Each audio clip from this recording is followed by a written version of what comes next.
Welcome to Switzerland. Did you know that our country is not just a great place to visit, but also your first-class business location? We are centrally located in Europe and we have the world's best infrastructure. Oh, and the train is always on time, so let's take a journey. Did you know that Switzerland has 4 official languages? Ja? No? Forse? Decidia? Don't worry, we also have excellent English skills. However, we don't spend all day chatting. We love to work. In 2012, we could have voted for longer holidays, and we voted against them. It's crazy, isn't it? But we're not crazy. Our economy and government are among the world's most stable. That, combined with our outstanding talent pool and a deregulated labor market, makes Switzerland the most innovative and competitive nation in the world. Our Swiss dual education system provides an excellent mix of both vocational education and apprenticeships. Now let's take a look at industry. Maybe Germany, the United States, and China are well known for their industrial output. But did you know that Swiss industrial production per capita beats all of them? Sorry, guys. Our country is small, but hey, 3 Swiss companies are among the global top 20 most valuable companies. Furthermore, we offer the best quality of life. That's why 3 Swiss cities are among the world's best for the highest quality of living. In addition, Switzerland is one of the happiest nations on the globe. Perhaps because we eat on average 12 kilograms of chocolate per year? Switzerland is the best location for innovation, has stable political, economic, and financial conditions, has the highest living standard, and welcomes your business. So tell us now, when will you invest in Switzerland? Switzerland Global Enterprise, enabling new business. Find out more at s-ge.com.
For us in the Aditya Birla Group, Odisha has been one of our most preferred investment destinations. Chief Minister Shri Naveen Patnaik's exceptional leadership has been the singular factor in the rapid progress of Odisha.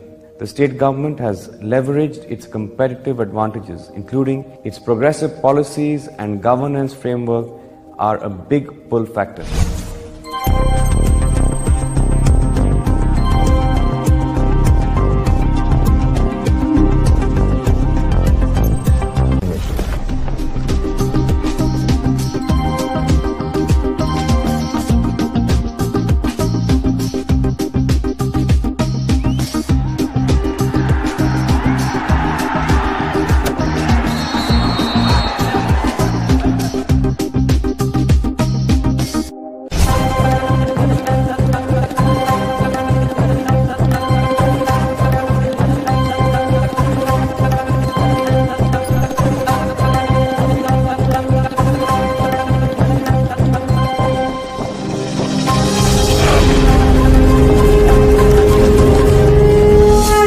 Welcome you to Odisha. Come, join the juggernaut.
In healthcare, a vast ecosystem is helping therapy innovators become more patient-centric and more effective than ever before.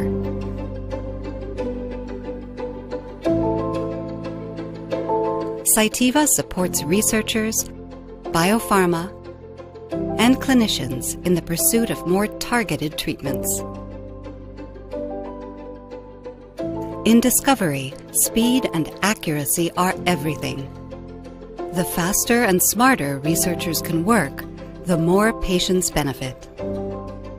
To ensure that new, more targeted therapies become reality, we're equipping biomanufacturers with the tools and expertise they need to produce cost-effectively and quickly. How can tens of thousands of individualized patient doses be manufactured quickly, efficiently, and securely? The answer, with a healthy dose of expertise and innovation. We're creating processes and solutions that are scalable and address complex needs. We work to deliver diagnostic tools and other technologies to bring the right therapy to the right patient at the right time, so that life-saving medicines come within the reach of more people and could save more lives. Cell culture, protein purification, biomarker imaging, and analysis. It may not be what most think about when envisioning the future of healthcare, but this is what we do. Our part in changing the world. Advancing and accelerating. Discovery, manufacturing, diagnostics, future therapeutics.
to regulatory compliance is long and filled with choices. With a combination of standards, process, and service, USP can help guide your path to compliant, quality products. Trust the standard that sets the benchmark for medicines. Our robust and collaborative scientific process is part of our comprehensive approach. We offer reference standards that are tied to USP monographs to help you minimize risk and enhance your confidence in compliance. Reduce time and resources spent developing in-house standards and streamline your path to regulatory compliance. We work with independent, volunteer scientific experts who rigorously review and approve our standards, which undergo testing by USP and other laboratories around the world. Ongoing testing of our standards helps ensure the quality of your product over time, and only USP reference standards are linked to official USP NF monographs that provide specifications for the identity, purity, and potency to meet FDA requirements without further in-house qualification and the needs of our global customers. With USP, you have access to our in-house scientific experts to guide you every step of the way.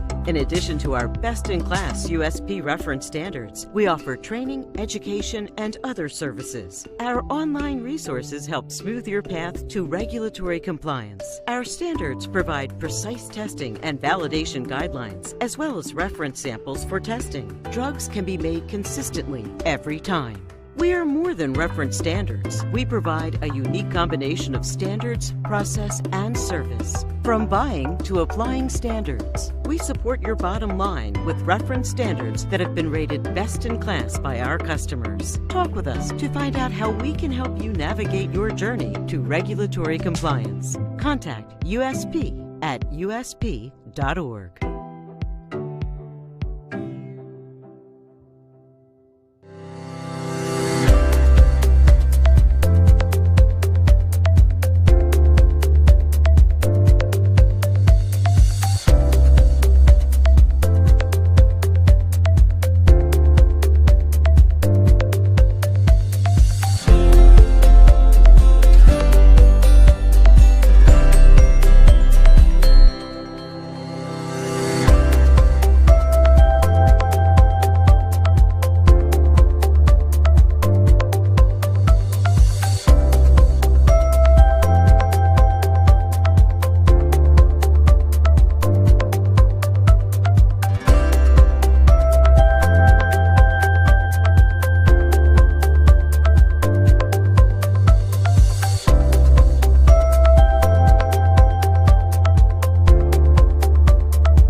Welcome to Switzerland. Did you know that our country is not just a great place to visit, but also your first-class business location?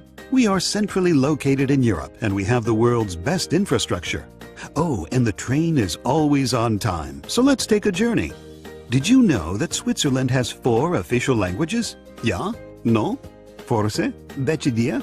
Don't worry, we also have excellent English skills. However, we don't spend all day chatting. We love to work.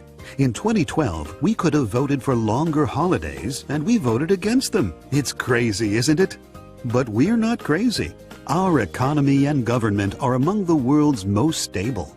That, combined with our outstanding talent pool and a deregulated labor market, makes Switzerland the most innovative and competitive nation in the world. Our Swiss dual education system provides an excellent mix of both vocational education and apprenticeships. Now let's take a look at industry. Maybe Germany, the United States, and China are well known for their industrial output. But did you know that Swiss industrial production per capita beats all of them? Sorry, guys. Our country is small, but hey, 3 Swiss companies are among the global top 20 most valuable companies. Furthermore, we offer the best quality of life. That's why 3 Swiss cities are among the world's best for the highest quality of living.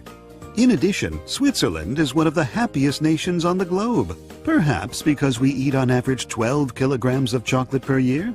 Switzerland is the best location for innovation, has stable political, economic, and financial conditions, has the highest living standard, and welcomes your business. So tell us now, when will you invest in Switzerland?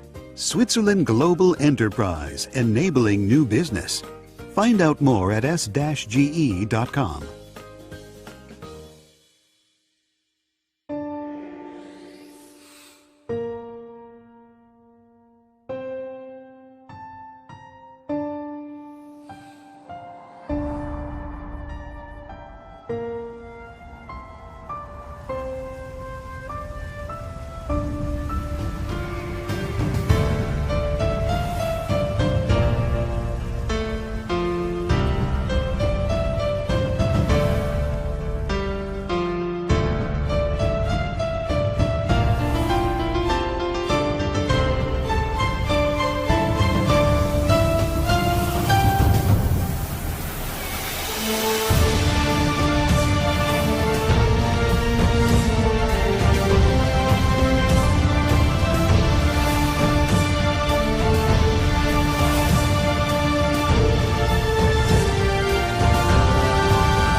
For us in the Aditya Birla Group, Odisha has been one of our most preferred investment destinations. Chief Minister Shri Naveen Patnaik's exceptional leadership has been the singular factor in the rapid progress of Odisha.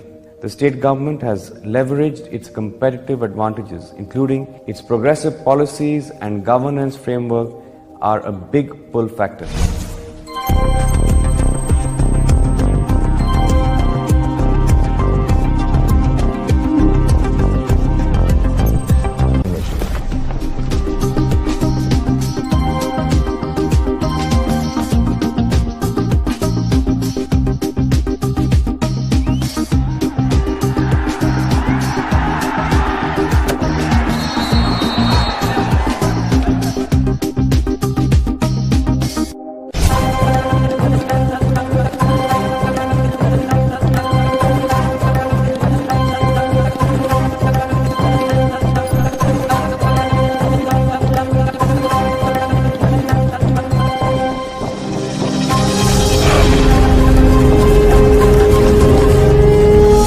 I welcome you to Odisha. Come, join the Juggernaut.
In healthcare, a vast ecosystem is helping therapy innovators become more patient-centric and more effective than ever before.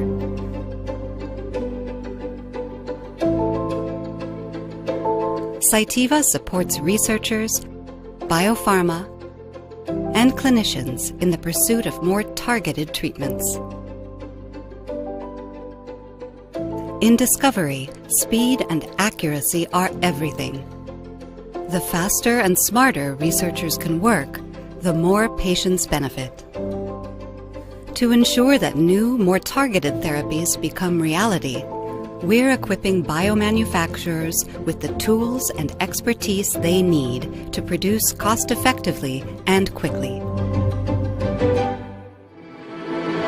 How can tens of thousands of individualized patient doses be manufactured quickly, efficiently, and securely?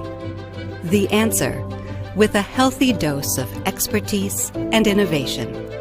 We're creating processes and solutions that are scalable and address complex needs. We work to deliver diagnostic tools and other technologies to bring the right therapy to the right patient at the right time, so that life-saving medicines come within the reach of more people and could save more lives. Cell culture, protein purification, biomarker imaging, and analysis. It may not be what most think about when envisioning the future of healthcare, but this is what we do. Our part in changing the world. Advancing and accelerating. Discovery, manufacturing, diagnostics, future therapeutics.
To regulatory compliance is long and filled with choices. With a combination of standards, process, and service, USP can help guide your path to compliant, quality products. Trust the standard that sets the benchmark for medicines. Our robust and collaborative scientific process is part of our comprehensive approach. We offer reference standards that are tied to USP monographs to help you minimize risk and enhance your confidence in compliance. Reduce time and resources spent developing in-house standards and streamline your path to regulatory compliance. We work with independent, volunteer scientific experts who rigorously review and approve our standards, which undergo testing by USP and other laboratories around the world. Ongoing testing of our standards helps ensure the quality of your product over time, and only USP reference standards are linked to official USP NF monographs that provide specifications for the identity, purity, and potency to meet FDA requirements without further in-house qualification and the needs of our global customers. With USP, you have access to our in-house scientific experts to guide you every step of the way.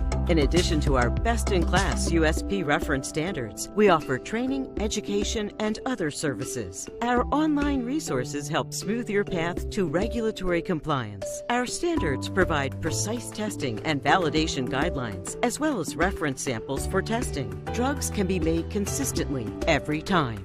We are more than reference standards. We provide a unique combination of standards, process, and service. From buying to applying standards, we support your bottom line with reference standards that have been rated best in class by our customers. Talk with us to find out how we can help you navigate your journey to regulatory compliance. Contact USP at usp.org.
Welcome to Switzerland. Did you know that our country is not just a great place to visit, but also your first-class business location? We are centrally located in Europe, and we have the world's best infrastructure. Oh, and the train is always on time, so let's take a journey. Did you know that Switzerland has 4 official languages? Ja? No? Forse? Decidia? Don't worry, we also have excellent English skills. However, we don't spend all day chatting. We love to work. In 2012, we could have voted for longer holidays, and we voted against them. It's crazy, isn't it? But we're not crazy. Our economy and government are among the world's most stable. That, combined with our outstanding talent pool and a deregulated labor market, makes Switzerland the most innovative and competitive nation in the world. Our Swiss dual education system provides an excellent mix of both vocational education and apprenticeships. Now let's take a look at industry. Maybe Germany, the United States, and China are well known for their industrial output. But did you know that Swiss industrial production per capita beats all of them? Sorry, guys. Our country is small, but hey, 3 Swiss companies are among the global top 20 most valuable companies. Furthermore, we offer the best quality of life. That's why 3 Swiss cities are among the world's best for the highest quality of living. In addition, Switzerland is one of the happiest nations on the globe. Perhaps because we eat on average 12 kilograms of chocolate per year? Switzerland is the best location for innovation, has stable political, economic, and financial conditions, has the highest living standard, and welcomes your business. So tell us now, when will you invest in Switzerland? Switzerland Global Enterprise, enabling new business. Find out more at s-ge.com.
Delicious. Good afternoon, everyone, and a very warm welcome for this session. In a minute, we'll start the session, and we are all going on live mode now, please. Thank you.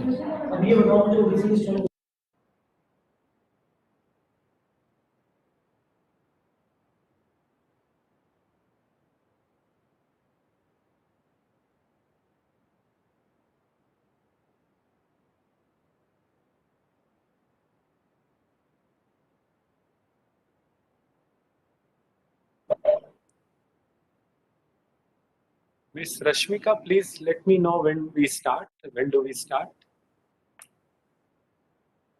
Sure, sir. Elizabeth, can you please confirm we have joined to the main platform, right?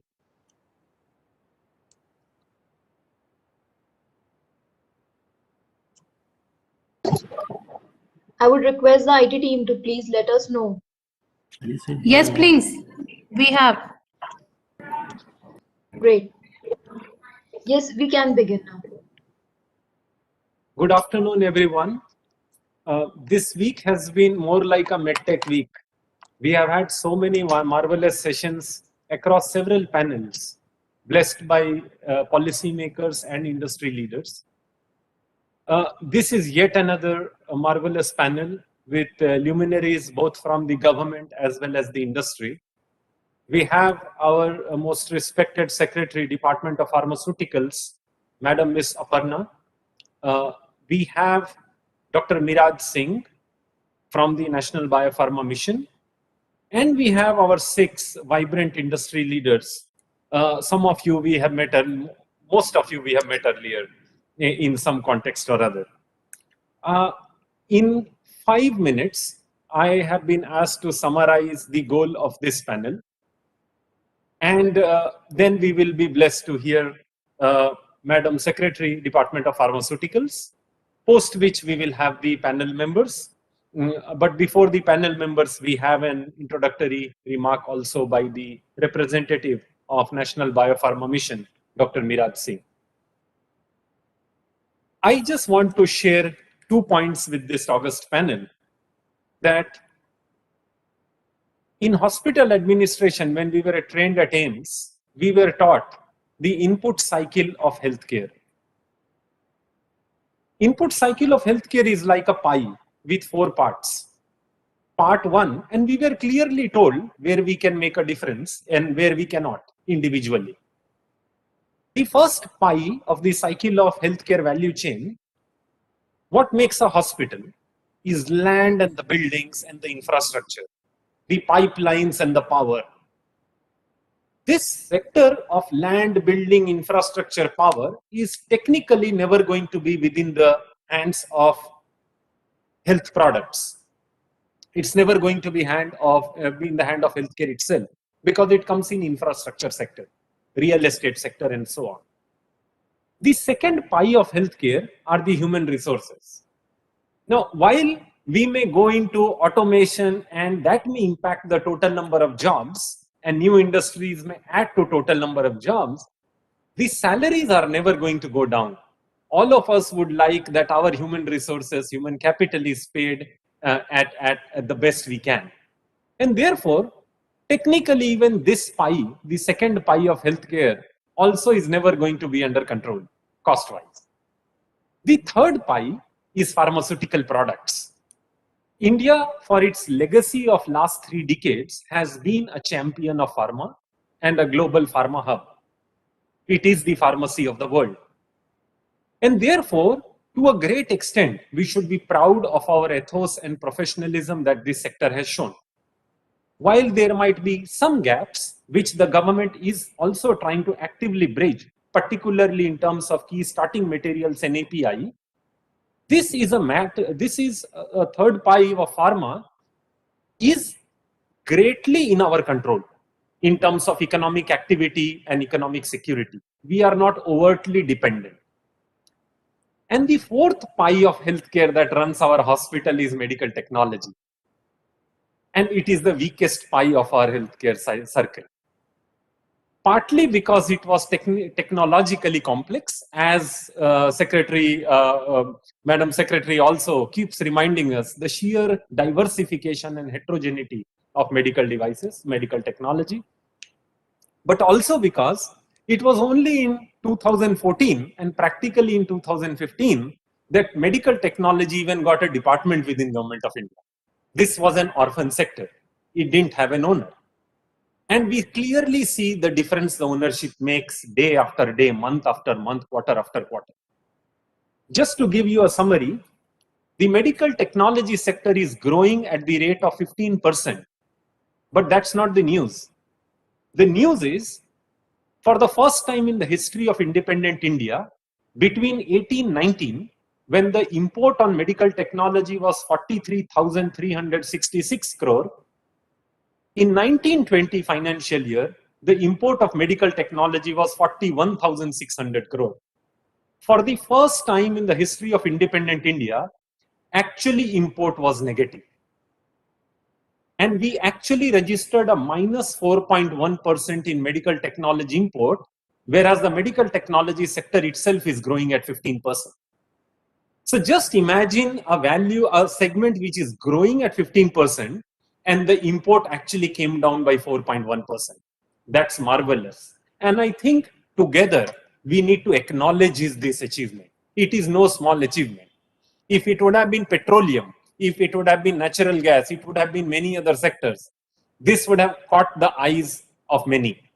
But given that the sector itself is very small, it's just 53,000 crore, this is not substantial, but the value proposition cannot be underestimated. So, in the most congratulatory manner, I would like to thank the policymakers, the Department of Pharmaceuticals, the Department of Biotechnology, the industry leaders, all healthcare champions that are present on this panel, to take a moment to celebrate what has become a progressive journey for Indian medtech. Because we are on the progress path now, we can confidently say. With this opening remark, I have the honor of welcoming Madam Secretary, Ms. Aparna, Department of Pharmaceuticals. In a very short time, we all have experienced in our own way what her leadership can do. In a very short time, we have seen how policy instruments, right from PPO to PLI, their implementation, how a parent department can drive industrial growth and scientific outreach. We have seen it. And therefore, it is our pleasure to have you on this panel, madam. We also have a brilliant set of panelists, all of whom you know very well. We have Dr. Miraj Singh, but with your opening remarks as a plenary talk, we will begin this panel, and we will request you to share the journey that you have in your mind for this sector, given that you have seen how cluttered we were, how organized we could become, and the potential we carry. You keep asking us what is our vision, what is our requirement, what is our need. We will take this moment today just to make it very special, to know your vision and your dream for this medtech sector and the role you think it can play in providing for affordable healthcare to India and to the global markets. Over to you, madam.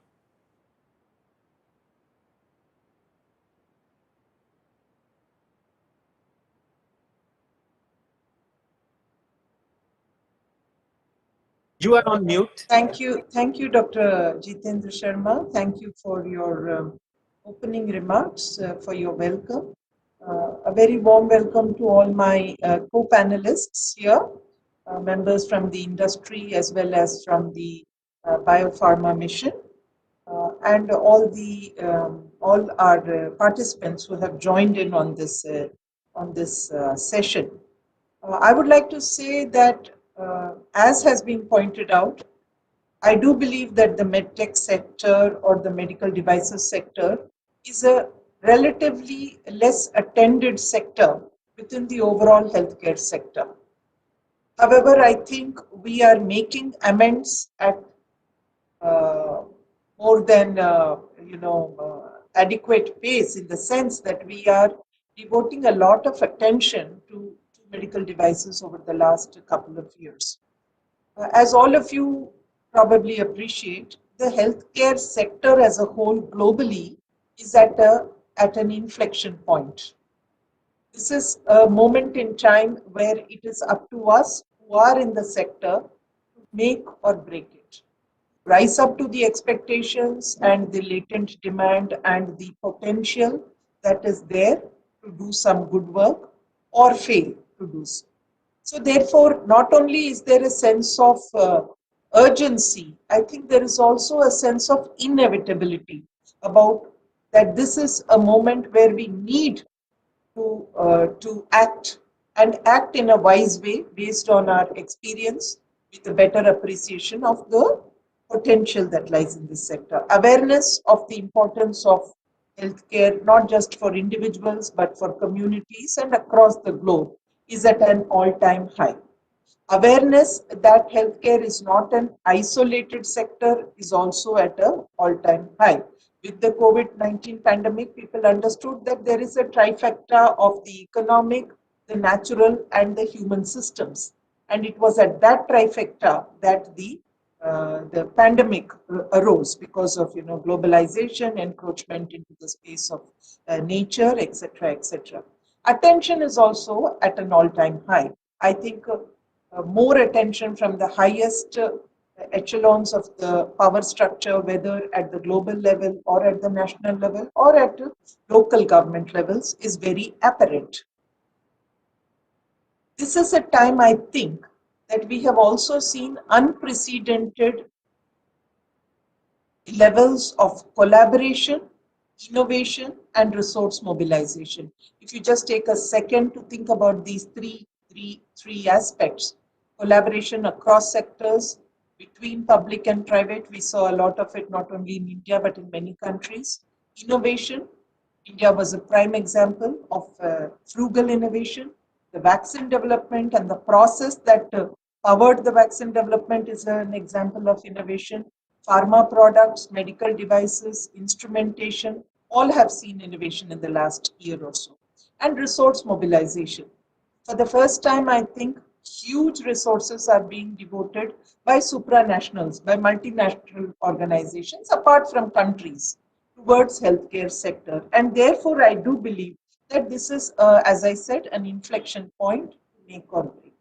What can we as the medical devices sector bring to this? Of course, we have Mr. Miraj Singh here. He will speak from the biopharma point of view also. But I would like to focus on what we can or we should be doing in our country. This morning we had another session. So for me, and seeing that a couple of faces are common, I would like to have a continuum here.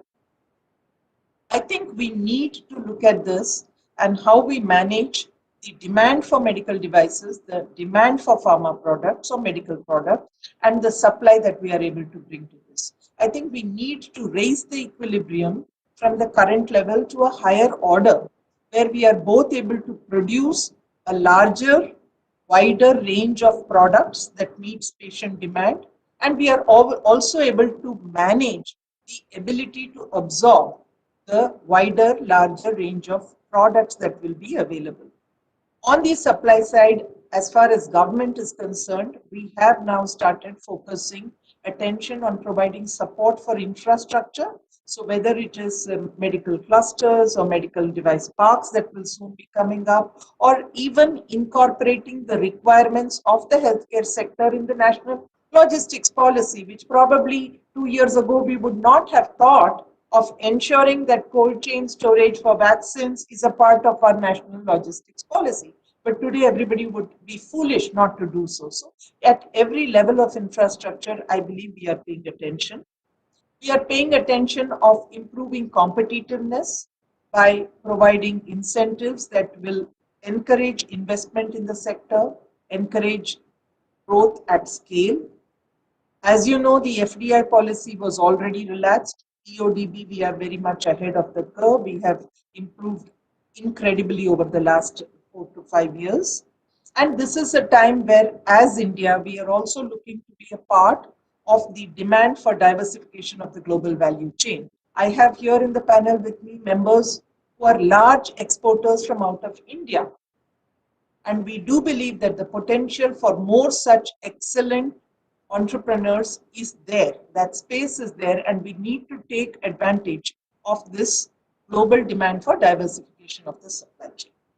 On the other hand, on the demand side, we have the world's arguably largest health insurance scheme in India with the Jan Arogya Yojana, which provides for insurance cover with, again, unprecedented levels of flexibility and customer centricity for, I think, about 500 million individuals, over 100 million families. You have an increased outlay not only at the central government level, but also by state governments towards healthcare. We have 150,000 wellness centers coming up, being transformed from a traditional public health provider to somebody who is more intersectoral, let us say. That kind of sectors are coming up. You have policy decisions on public procurement, which should be able to give better articulation of the demand across the country. And finally, I would say specifically for the medical devices sector, there is a possibility that we will be looking at non-traditional ways of providing public services through private sector participation when it comes to high-end diagnostics like imaging and scans. At the junction of this supply and the demand is governance. Is this box of governance, regulatory systems, taking care of quality of products, taking care of certification of products, taking care of testing capacities, pricing regulations. This is that junction where government is most active. And I would appreciate today how you look at, to know from our panelists, how you look at the manner in which this bridge between supply and demand in the form of sector governance can be made very efficient, very transparent, and very responsive.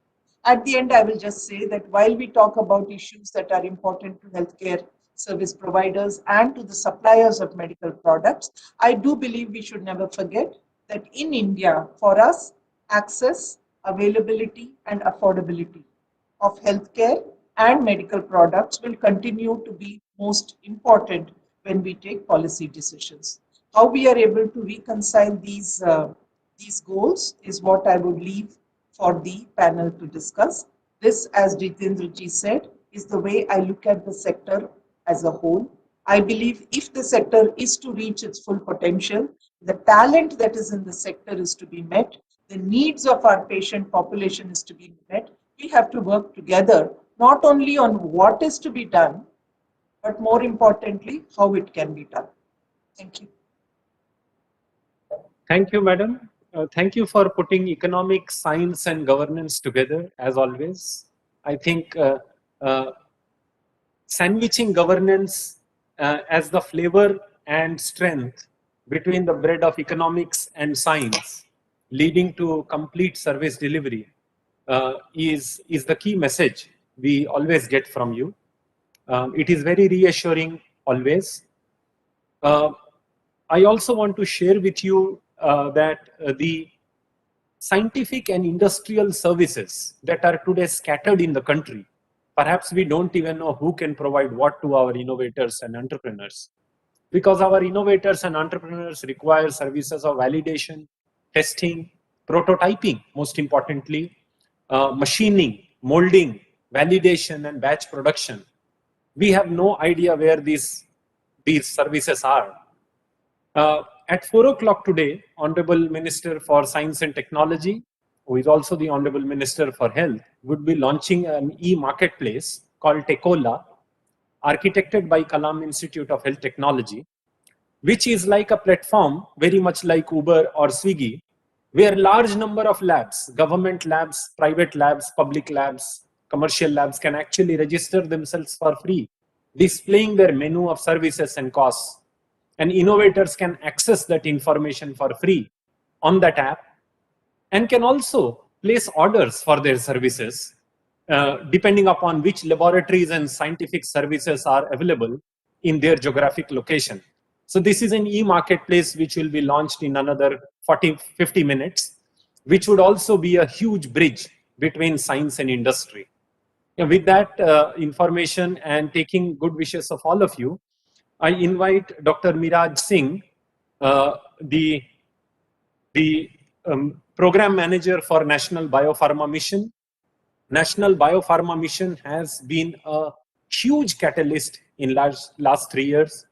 It's an offshoot of BIRAC, which has kept the flag of medtech high in India for over a decade now. And National Biopharma Mission has done incremental progress and provided substantial support to large number of projects in the country, including that were executed during COVID. So thanking Madam Secretary, I invite Dr. Miraj Singh for his plenary talk. Thank you very much, Dr. Sharma. Very good afternoon to all the panelists and all the participants who are watching this session. Might have to speak up. A little louder. A little louder, if you may, please. Yeah. Thank you. Thank you. Okay. Thank you, Dr.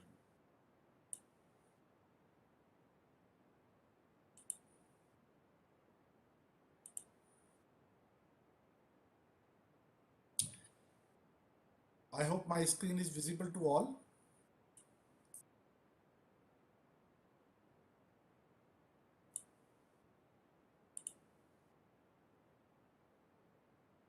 So a very informative introduction by Dr. Sharma and a very important update by Madam Secretary Pharmaceuticals. In continuation to that, my focus, the focus of my talk will be on the interventions by National Biopharma Mission on the growth of biologicals in the country, as well as medical devices and diagnostics. What interventions have National Biopharma Mission done to support the overall growth of biologics and medical device and diagnostics in the country in terms of strengthening the facilities as well as developing the product portfolio in the country. So India has been a leader in small molecule generics and is a worldwide leader both in terms of volume and the value.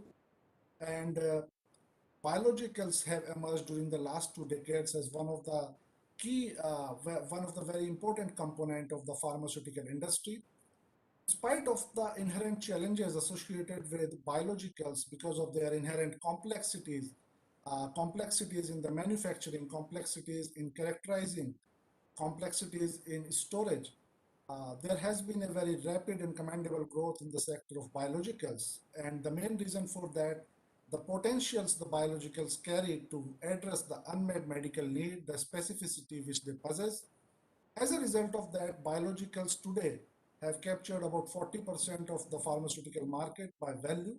And there is not a single disease area where biologicals have not registered their presence, especially in immunosuppressants, autoimmune disorders, oncology.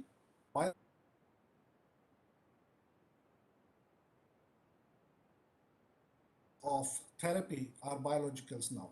Talking about the Indian perspective, since the launch of the first biosimilar, India is one of the first country which has launched the biosimilars in the country way back in early 2000.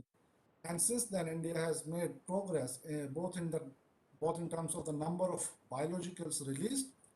Today, we have more than 100 biosimilars approved in the market, excluding vaccines.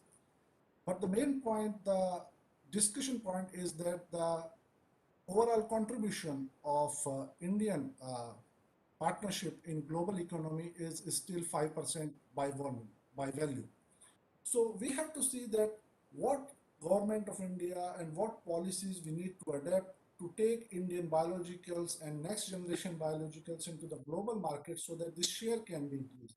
We have huge biomanufacturing capabilities, which of course can be expanded, but what is required is more innovations, a step towards new biological entities, which can help recognize India not only a hub for biomanufacturing, but as a hub of innovation. In this slide, we're talking about the major challenges faced by a product developer. A startup company, unlike IT, biosimilars or biological industry requires huge investment, and this is because of the complex nature of these molecules. You need specialized facilities at every stage of the product development. There is a lengthy gestation time for the product development. This all adds up to the cost, which ultimately results in high cost to patients. And definitely, as I said, that there is a lack of novel biologicals in the country. However, we have more than 100 biosimilars, but novel biologicals are still very, very limited in the country. So an initiative from both academia and industrial R&D is required at the earliest to support this R&D venture so that we can have more number of NBEs in coming 1 or 2 decades, which can recognize India as a global leader of innovation. So what interventions NBM or the government of India has done to support the growth of biologicals and medical devices in the country? The mission was started in 2017. It's a joint venture of DBT and World Bank. And the main objective of this is to enable and nurture an ecosystem for preparing India's technological and product development capabilities in biopharmaceutical. We are mainly working on 3 components: vaccines, biotherapeutics, and medical device and diagnostics. And under each sector, we have identified the key gaps, that what sort of shared facilities needs to be created, which can promote the growth of this product development in the country, and what sort of facilities are required to be created, what sort of existing facilities need to be strengthened, and what sort of product portfolio need to be supported for development.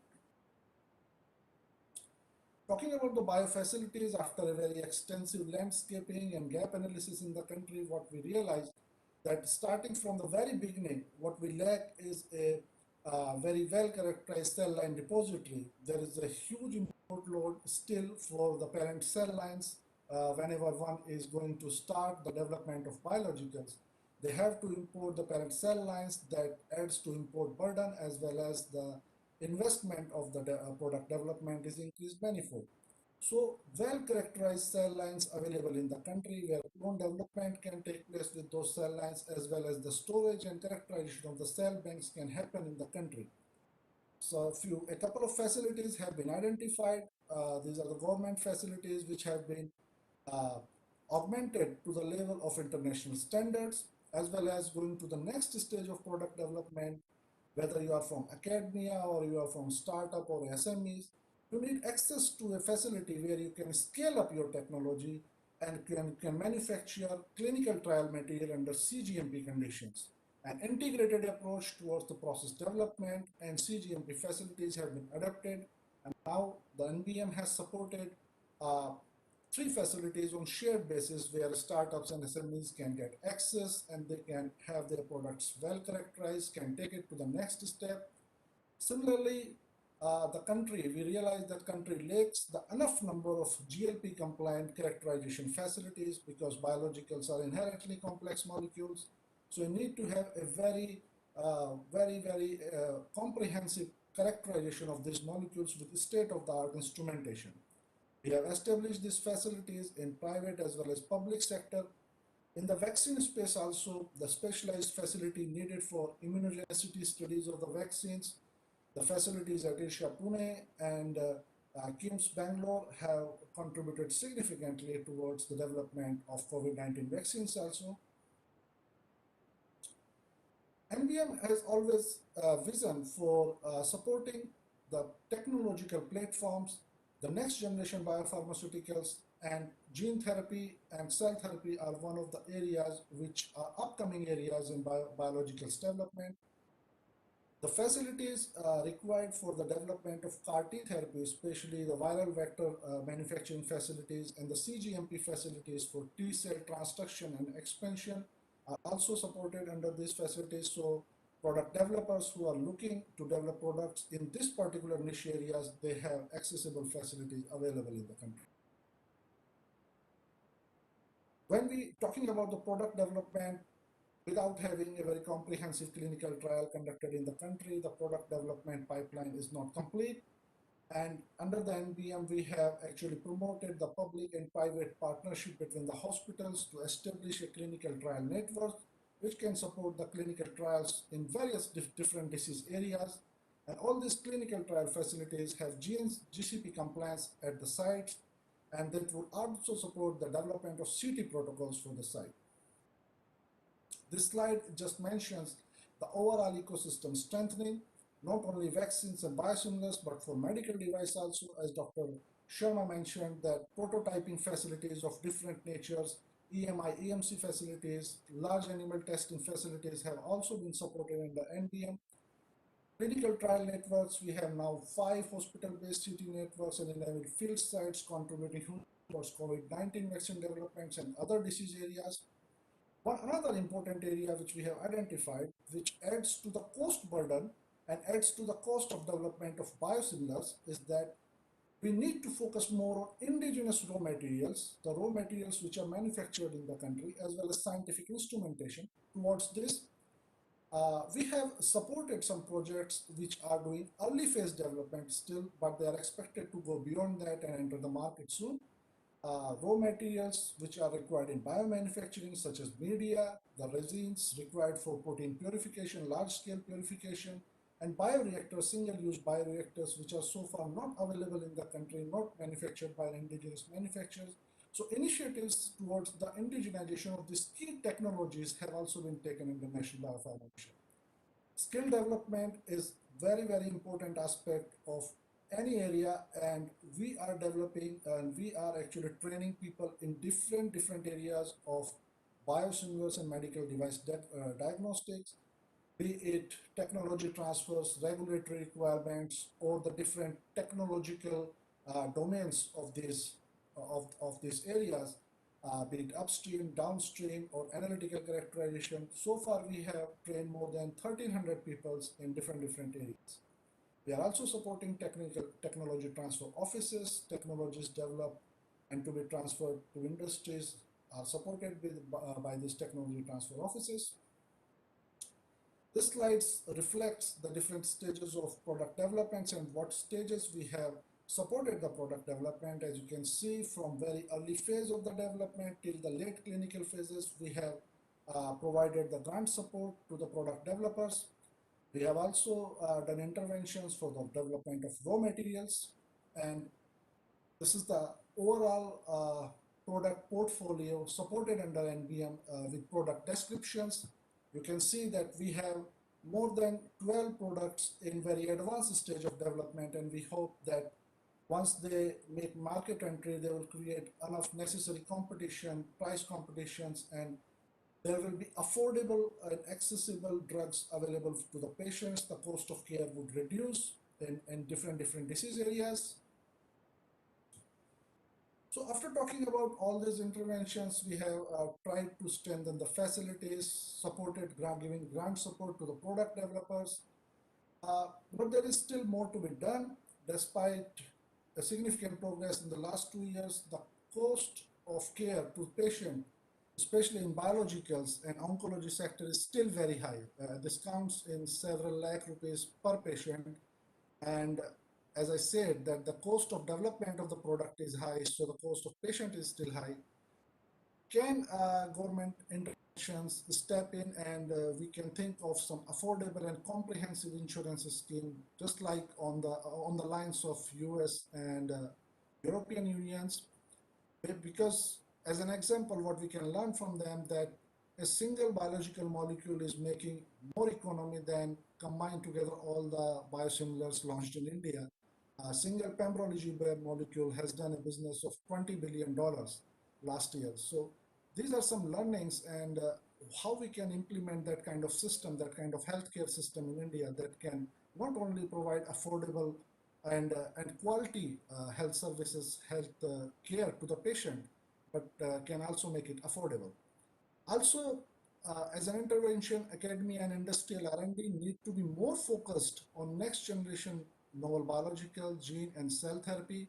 As we have seen during the COVID-19 pandemic, that development of the vaccine on novel platforms happened on such a fast track that, a lot of companies in Europe, they are working on nucleic acid platforms, which was still, completely unknown in India. There's a requirement that these novel platforms, these novel technologies, novel biological entities are adopted very quickly so that we can have these products coming out, rolling out in next few years. Also, in order to mitigate the cost of product development, there is a need of focus on the indigenization of raw material, especially scientific instrumentation.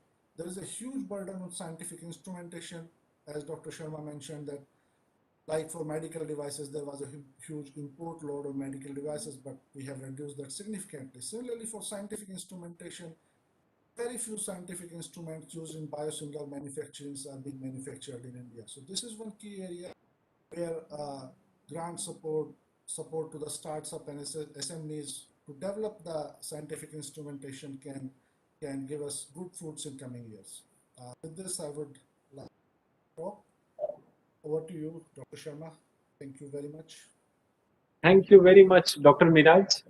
You can stop sharing your screen, but thank you for giving us a flair of NBM, as it is popularly called, the National Biopharma Mission, which is absolutely a mission that works on a mission mode approach. I have had several personal experiences of excellent coordination and high-speed decision-making from NBM, always. I will now go to my esteemed panel, starting with Mr. Sashi Kumar. Mr. Sashi, once upon a time, a bright young engineer, gold medalist from one of India's premier institutions, IIT Madras. That's the best combination we can have. And you ended up choosing medical technology when the word medtech didn't exist. And you have nurtured it for decades to be one of the most prestigious neonatal and maternal care equipment suppliers globally. For the young startups that are also in this session, besides large number of manufacturers and R&D partners, if I may request others to mute the mic, Mr. Sashi, the key points on which you may like to share your wisdom, particularly to share your knowledge with the budding companies and entrepreneurs that we have on this session and elsewhere, is startups fail in evidence generation. A wrong pathway for clinical trial in an unknown subject can actually lead to product delays. Indian innovations have to compete with large number of innovations, miniature products coming in. And Indian startups need support of procurement and market access. What are your thoughts on these 3 points? And if there is any other point that you would like to add, you have 3 to 4 minutes. We need to wind up this session at 4. So if I can request you to be short and specific as always. Thank you, Dr. Sharma, and good afternoon to fellow panelists. Yes, I mean, one of the main things for any young startup is to try and generate evidence. And if you look at it, I mean, I would even say most of the startups, when they start off, they always have a big picture in mind. They have, the amount of demand, as what Madam Secretary was saying, that the demand side is what we can create. I mean, the sense the country already has. And if you look at it, any of these demand, when you look at it, a major demand is from the government. And when you go to the government, the first question they ask is, what is the evidence? Now, when you go to the evidence, thing is, this particular product, whatever has been, I mean, if it has to be consumed by the government, the evidence is very important. Where do you go for the evidence? This is a very, very crucial question. So the clinical trial is a very, very important proposition, because initially, as you bring the product, most of the times the well-wishers will like the product and they will buy it. Or the curiosity people, the guys who are really curious about the product, they will buy it. That is not evidence generation. You need to really put the product into the hospital, work with the clinicians, make sure many clinicians across country take it up and create. I mean, you say that this product is useful, it will essentially benefit the society. So that's very, very crucial. And I would say one of the things which you have done, Dr. Sharma, is to bring in the big animal lab. This is very important because so many products cannot be directly put on a patient. And as what we've seen, even in a vaccine case, where you want to ramp up and go into the market fast, you cannot do it unless and until you do kind of getting the product into a proper evidence building. So having said that, the next important point is, how do we make sure this product is then consumed by the government? Definitely, there's something called as health technology assessment. we definitely need to understand that any of the people in the government would like to know what is the kind of benefit the end patient has and how it is affecting the economy. These are very, very important. So these are things which has to be taken and brought forth to the government or to the policy makers or to the buying governments and so on. This is pretty important. Of course, there is a portal today, GEM, through which you can do your selling your products. There are so many ways in which it can be. I mean, there are so many new innovative ways which the government has allowed new startups to get in. So this is another thing which I would definitely say is a useful way of getting into the market. With this, I hand it back to Dr. Sharma. Thank you, Mr. Sashi. Thank you for very precise comments. I go to our master blaster, Mr. Rajiv Nath, for the next round of batting. Mr. Nath, we hear a lot of policy inputs and technicalities from you, particularly with respect to medtech business. But you are yourself a very successful entrepreneur and run a very successful enterprise. What advice do you have for entrepreneurs to set up distribution networks that are internationally competitive, that can intersect the markets where Indian-made products needs to go? And do you have any advice on licensing pathways that that the government can introduce to enable young entrepreneurs cut short the time which usually takes years? Over to you, Mr. Nath. Thank you, Dr. Sharma. And incidentally, it'll be interesting for the viewers and the panelists to know that Mr. Sashi Kumar, who just spoke, was the person who introduced me to Dr. Sharma many years, a decade back in WHO Geneva meeting. Coming back to the topic over here, I'll quickly touch the policy part where we feel that what's the topic on discussion over here, where the government can, by policy, support the entrepreneurs. So first issue is regarding the issue about promoting Indian innovation. So India has got a Design India certification scheme. This is on the lines of the Red Dot internationally or the Japan's good design mark. This is available for everything, whether it's a scooter or a furniture or a medical device. And entrepreneurs should be seeking that. And when they do get it, we would request that the government should be having a preferential pricing of giving, say, for example, a 3% price advantage available in government tenders available to such manufacturers who have got Design India certification on what they've bid for.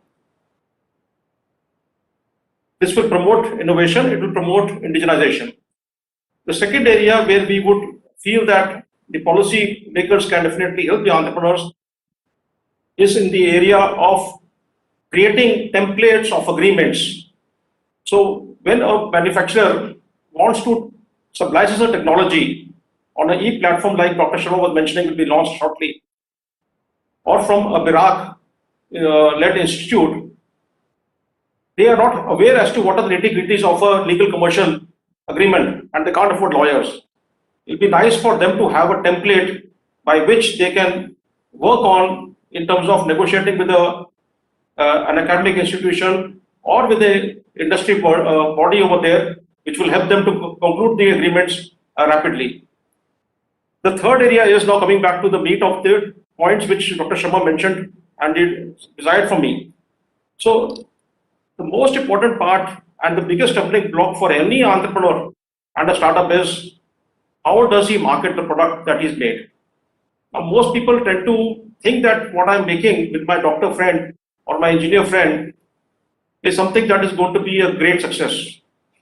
Like Mr. Sashi mentioned, clinical evaluation and STAs are important to measure that thought was valid or not valid. Many times you think it's a good idea, but the doctors or the market may not think it's a good idea. So that validation is very important. So once you have that in place, the second part is to have a marketing plan. What kind of organization and budget do you have for marketing? Can you do it by yourself or do you want to subcontract the whole marketing exercise by latching on to a larger organization who will do the marketing for you. So you work as a back office, as a subcontractor. You have the design control, you have the technology control, you have got the complete product quality control. But then you are giving the product to somebody who may market the product for you, somebody like TransAsia or somebody like HMD or somebody like Trivitron, for example. That comes the marketing part. So again, marketing agreement templates will be branding will be a weaker brand. If it's a consumer product, then the branding should be a stronger brand. Then the marketing plan and the marketing expense will also will change, because then you have to promote that with the help of publicity and then by advertisement. Now people think you need a lot of money for advertisement, but good products normally need basically publicity to enter the market. You do get advertisements to sustain what you got success in the market. So advertisement comes later on. You don't need to burn the money straight away. The other area is very critical is in pricing. Most entrepreneurs, in their zeal to succeed in the market and trying to be competitive, they say something is coming at imported. Now mine is a better design. It's got so and so clinical advantages.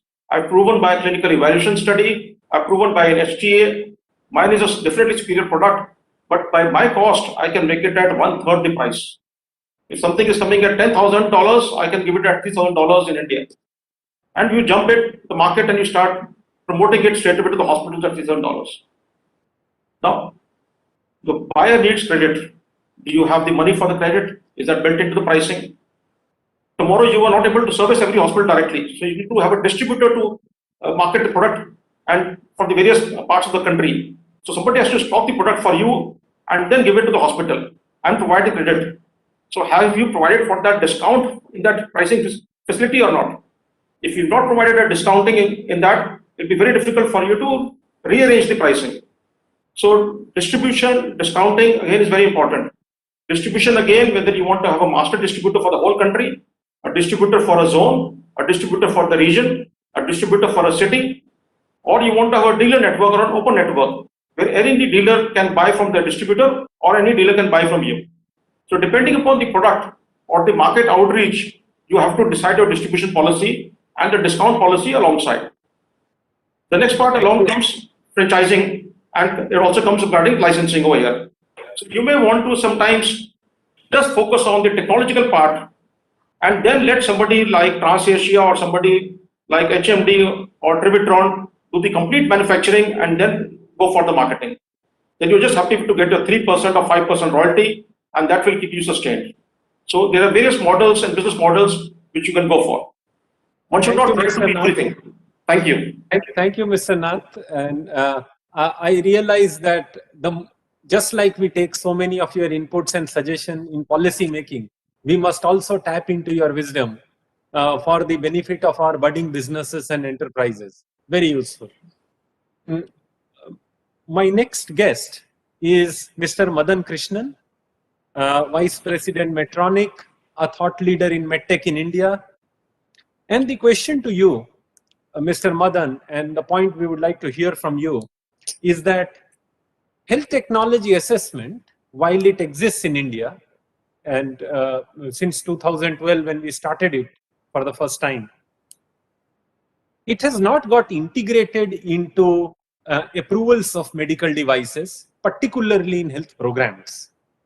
Where do you see, and this is not the case in the countries that have shown great advances in medtech, what do you foresee as a pathway to integrate HTA into HT, health technology assessment into health technology?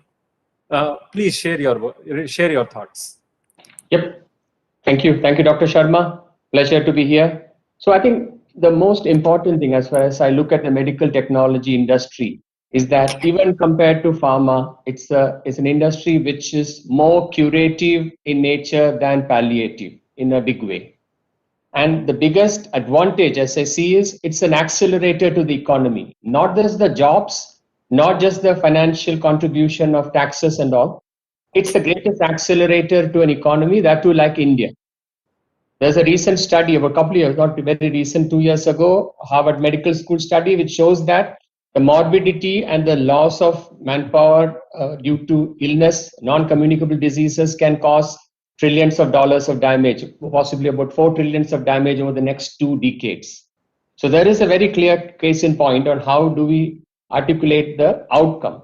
So Dr. Sharma and colleagues, I think the objective is that how do we move from that episode of care to a continuum of care. And there I can see evidence is the number one objective there. Starting with the clinical evidence, correct? Whether how the clinical trials are monitored and mentored and reported out. We have a unique role to play in India, even just in the clinical trial area. If you look at adverse event reporting in India, that's another area we should open our eyes. Very few adverse events are reported. Doesn't mean that there are no adverse events. But I think we need to get into a culture of reporting adverse events, because from those adverse events we learn the fact that we are diligent in our quality assessments.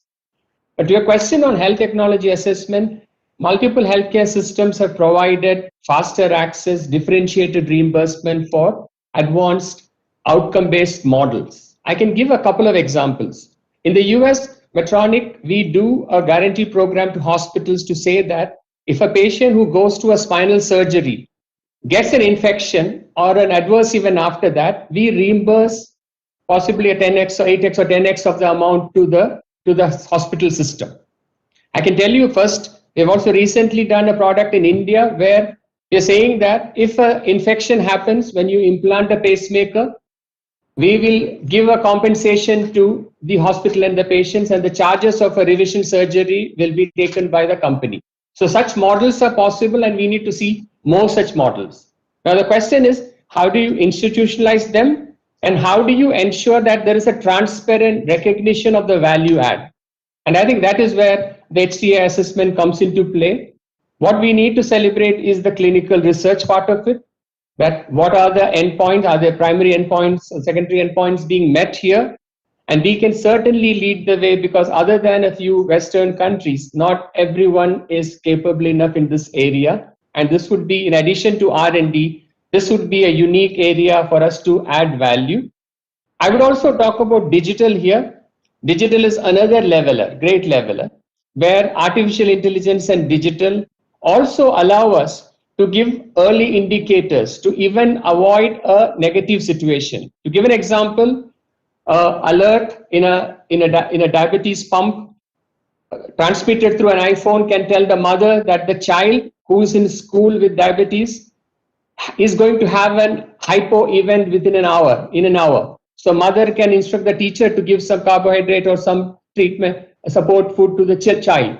Similarly, artificial intelligence recently introduced is allowing doctors to diagnose the nature of a stroke, ischemic stroke, within 2 minutes rather than 2 hours. So these value-added products and approaches will need a differentiated and a better recognition in price and reimbursement. And I would say that that is what will add a significant value to healthcare system. And this is an area, Dr. Sharma, you're absolutely right. This is an area where we can quickly go over other countries without too much of capital intensive nature. Thank you. Thank you, Mr. Madan. I know you are a great advocate of HTA. All I wanted to jointly bring to the notice of our viewers is HTA can be one of the big triggerers of medtech revolution in India. Thank you. My next guest, Dr. Naveen Nishchal, healthcare practitioner, a person who madly runs hospitals and healthcare programs. The question to you is, see, when we buy a CT scan or an MRI in a hospital, we have the choice of buying a 32-slice CT scan or a 128-slice CT scan. We have a choice of buying 0.3 Tesla MRI or 1.5 Tesla MRI. And these decisions have huge economic impact to the industry. In Ayushman Bharat, and keeping in mind the quality and safety of care, how do we make technology choices? What should be the key drivers? And while I request Mr. Naveen to respond, I'll request other guests to mute their mics. Thank you very much, Dr. Sharma. Thank you very much for having me here. I think it's been more than 2 years now so far. So many patients treated, so many lives saved with Ayushman Bharat, and undoubtedly this scheme has been the biggest savior and created a huge impact. I will tell you with my experience, I mean, while I was running my hospitals in tier 2 and tier 3 cities, how I made my decisions of buying machines. During my Cygnus journey, I thought of running hospitals in tier 2 and tier 3 cities.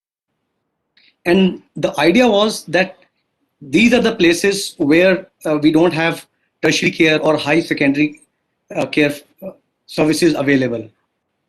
So while buying CT scan or while buying, ultrasound machine, because we believe in a asset light model, or we don't spend much on equipment, and at the same time we want to take care of quality also.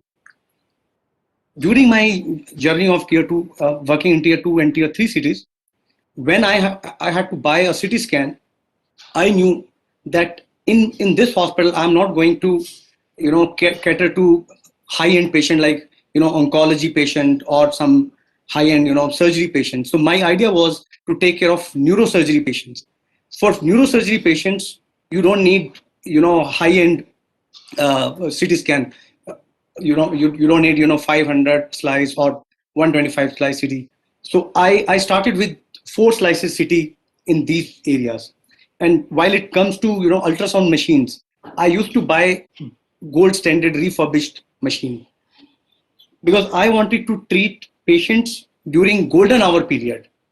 My aim was not to do high end things. I wanted to save lives in emergency. So with that idea, I set up all my hospitals. So that is how I chose all this equipment during my journey. But when it comes to diagnostic setup, I used to set up the best of the diagnostics. Mr. Vajrani is here, Suresh Vajrani is here. So in all my labs, I used to buy Transitia equipment. So One question I have. Yeah. The National Accreditation Board of Hospitals, NABH, which takes care of quality of care in hospitals. Yeah. How do we integrate the medtech advances in NABH quality of care? If you can throw some light. Yeah. So I think why in India, although NABH is a quality benchmark, but there are a lot of hospitals which are not NABH accredited, but they are providing good quality services. I mean, when you are setting up a lab or a diagnostic or a therapeutic facility, you go to all these companies and get best of the equipment. And whenever NABH team visits your hospital, so whenever they see better equipment, they immediately they give you a kind of an accreditation. If from AMTZ, and if you can talk to NABH guy that whatever indigenous equipment we are making, so they are at par. So whenever you are visiting the facilities, you can take all these things in account. Thank you so much. Thank you so much for giving the thought that actually indigenous medical equipment can be part of some scoring criteria in indigenous healthcare quality scores. Thank you. My next guest and panelist, Dr. Manoj Madhavan, Managing Director, Boston Scientific. Personally, Dr. Manoj is known for being a patient safety ambassador, and his team is also known for bringing patient safety specific solutions. Dr. Manoj, the emerging medtech also comes with huge range of potential risks and challenges, right from undiagnosed tumors to excessive blood loss. From a patient safety perspective, what should the emerging medtech keep in mind? What should they not forget, so that while creating new technologies, we don't create new risks? Over to you. Thank you so much, Dr. Jitendra Sharma, for setting the stage, and a very good afternoon, evening to all my distinguished fellow panelists. A very interesting discussion, so far, and I think in the interest of time, I will probably go straight, to the point which you had asked. So it's all about collecting clinical data, health tech assessment over a period of time. I think overtly, when you're looking at affordability and when you're looking at the complex challenges which we face in India, I think it boils down sometimes to just the cost of the medical device. But unfortunately, that doesn't result in an optimal care, right? And not only that, I think Madan touched upon it in terms of adverse reactions or follow-up of patients, right? So are we following the patient through the care of continuum? Somebody who's been, diagnosed with AFib, which can be resulting in a potential stroke, has decades of year ahead of, him or her. So, and sometimes the intention is, let's look at just giving the person blood thinners, which will cost maybe thousands of rupees a month. But you're talking about decades of survival. And on the contrary, you can potentially go for a treatment, which will cost you lakhs of rupees. And the minute you look at thousands of, rupees of medicines versus a lakh of rupee of implant, something like a Watchman device, which Boston Scientific manufacturers, you're completely taking the patient off blood thinners for the rest of their lives, right? And then you're talking about a very different patient outcome. And if you're looking at the overall cost of care, it substantially comes down. So I think HTA is something which needs to grow. And Dr. Jitendra, you said that pharma took 3 decades to get where we are. We are just 5-6 years into focusing on medtech. It is not about manufacturing devices or kind of copying innovations at a cheaper cost. It is about evidence on patient safety. And I think whatever policies we make for India to incentivize homegrown innovations, where the investment comes from multinationals or domestic companies, I think every policy needs to have a line on patient safety and optimal patient outcome. And when you're talking about Ayushman Bharat and schemes like that, which is so ambitious, just the sheer scale is so mind-boggling. How can we imbibe these learnings into that rather than looking at just a fee for service? I think those are a couple of points I would like to leave it in the interest of time and hand it back to you. Thank you, Mr. Madhavan. Thank you so much. The most experienced bowler gets the last over. Our esteemed panelist, Dr. Suresh Wazirani. Namaste. Generally, globally, it is diagnostics which is first, then comes the doctor, then comes the drug which is prescription. But in our case, we first run to the chemist shop, we take the drug. If it doesn't work, we go to the doctor. And if the doctor doesn't understand what's happening, we go to the diagnostics. We follow the entire healthcare in a reverse chain. How do you correct it? And what is the role of diagnostics in providing evidence-based healthcare and streamlining this reverse value chain that we always follow? Mr. Suresh. Thank you. Thank you, Dr. Sharma. I believe that the real role of diagnostic is really in prevention. And I believe a developing country like India should really be focusing on prevention rather than just a cure.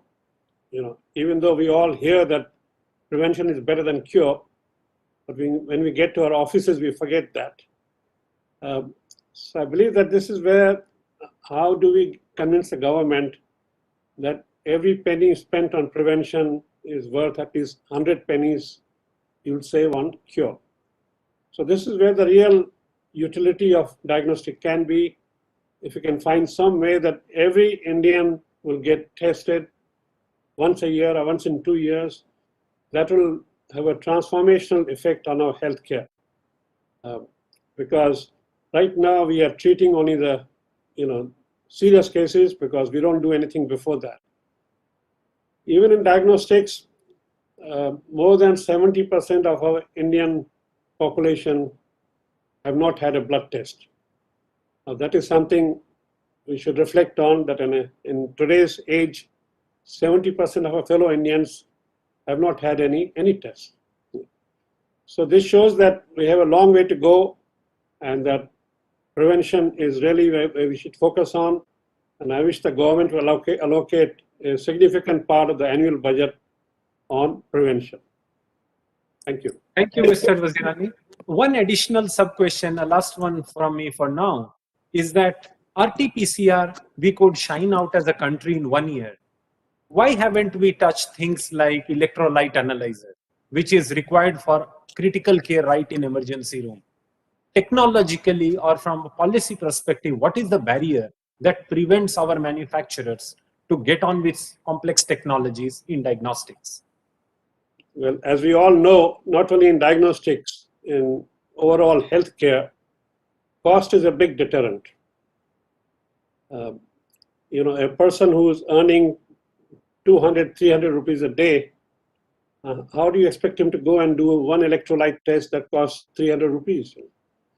So the odds are so against but somehow we have developed a high cost healthcare system, which of course is 70–80% dependent on the imports.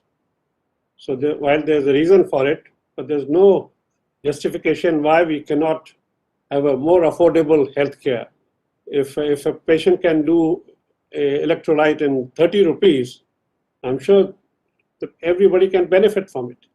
So it comes down to the affordability, and affordability comes down to Atmanirbhar Bharat.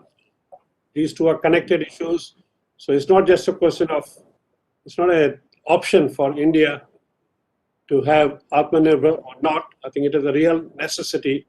And until we do that, we can never provide proper health care to our 130 crore people. Thank you for connecting service delivery to industrial promotion. And I think you repeated what Madam Secretary also mentioned in the beginning, the inevitability of medtech of rising to the occasion. Thank you. If Madam Secretary is there, I will request her for one closing remark. If she is occupied in other meetings, I will request Dr. Aarti from Vairak to propose a vote of thanks. I am very much here. I am honored. Very much here. Ma'am, couple of closing remarks from you. Yeah, because I was listening to the, yes, I may like to say that first of all, I got to hear some of the new ideas this time, especially regarding, and I must say that Dr. Sharma, your segues from one speaker to the other were also very, very interesting. Apart from the cricketing analogy, I like the sequencing that you talked about just now, diagnostic, doctor, and drugs. And I believe we got some good inputs here from both the biopharma mission, which you have seen is going about the business of providing foundational strength to the pharmaceuticals industry in a very systematic manner.